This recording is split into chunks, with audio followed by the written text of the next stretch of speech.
What is your perspective on entrepreneurial culture in a digital and online world comparing to a physical world? Yeah, I think that's an interesting space to start, Jens, and especially considering the change that we've experienced over the last 12 months, Yeah. where a lot of the world has been forced into this digital first environment. And when you start thinking about the way that we interact as people, it's significantly changed and shifted when we have to now deal digitally. I mean, we're conversing over Zoom today and Mm. recording this podcast. It's far different to, sitting in a boardroom where you can tap a person on the shoulder and say, "Hey, Jens, how are you doing?" Yeah. So I think there's certain ways that you have to sort of shift your mindset, even just to get used to the digital world. And there are various tools out there that can help with that. But one of the biggest things is just how do you create that connection? And I think that that's where teams have struggled.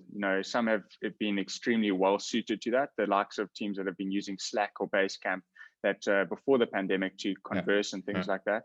But when you start thinking about entrepreneurial or an entrepreneurial mindset rather, you sort of start thinking about experimentation, risk, opportunity, and those types of things. And I think inside a digital world is that we have to push ourselves to experiment sometimes.